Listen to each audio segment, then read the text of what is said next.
दक्ष सरकार लोकों सरकार वर्ष एक सफलता अनेक बोली दाबी करता सरकार केते दक्ष निश्चित भाव प्रश्न उठी ओडिया अस्मिता सहित ओतप्रोत भाव से जड़ित थे व्यक्ति कारण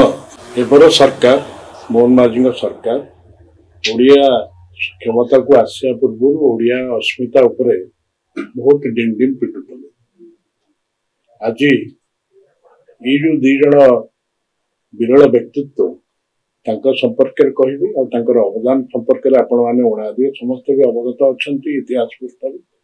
प्रथम है ओडिया संस्कृति ओडिया अस्मिता को जोड़ी रखि से महापुरुष अति बड़ी जगन्नाथ दास आपण मैंने समस्त जानती भागवत पारायण भागवत सप्ताह ये सबुड़िक अति बड़ी जगन्नाथ दास द्वारा रचित ओडिया भागवत जहाँकि ओडिशार पुरपल्ली रे विभिन्न भागवत टुंगी पाठ पढ़ा जाए एवं आपण जानिछन्ते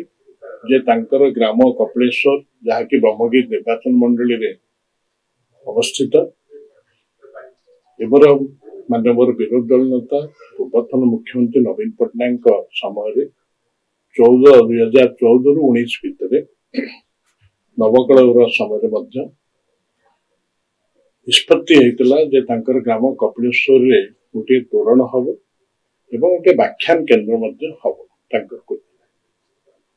एवं तोरण दिगरे पदक्षेप निया काम भी किंतु तांकर साधना पीठ सेठी होची सातलहड़ी मठ आप समस्त जानते सातलहड़ी मठ होता अति बड़ी जगन्नाथ दास साधना पीठ एपरिक रथयात्रा सहित थे कौन से एक घटना को केन्द्र कर सी मनमुणा कर राजा बालीर रथ या सी परवर्ती काल ठाकुर चलते कहर कथा हूँ सातलहड़ी मठ जो पुरी में अवस्थित श्रीक्षेत्र सी मठर आज गोटे गणमाध्यम गोटे संवादपत्र प्रथम पृष्ठार बाहरी एक जराजीर्ण अवस्था पहुंची सातलहड़ी मठ एवं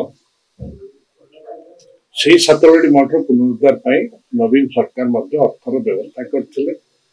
जेहेतु ये ओडिया अस्मिता सहित ओडिया संस्कृति सहित ओतप्रोत भाव जड़ित आज से संवादटी दृष्टिगोचर है फल निश्चित भाव मु कहीं ओडिशार अनेक लोक व्यतीत कर कारण से समय नवीन सरकार समय भागवत टुंगीर पुनरुद्धार जहाँ प्रथम 25,000 टंका थिला 50,000 टंका वृद्धि करते एवं गोटे गोटे साहित्य द्वारा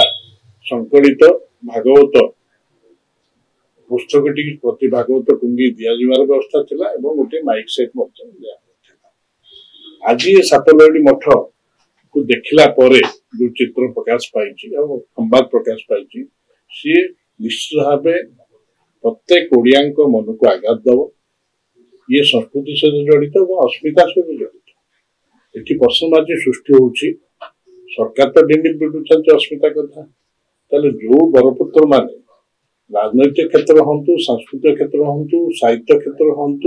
एवं अन्य क्षेत्र उड़ीसार जो सांस्कृतिक जगत को आध्यात्मिक जगत को रुद्धिमंत करदी साधना पीठ अवहेलित अवस्था रहे ताहले केते बड़ प्रश्नवाची सरकार जो दक्ष सरकार लोकों सरकार वर्ष एक सफलता अनेक बोली दाबी करता सरकार केते दक्ष निश्चित प्रश्न उठी जदि आपंक आम भिडी भल लगा तेब आम चैनल को लाइक शेयर और सब्सक्राइब करने को जमा भी भूलु नहीं।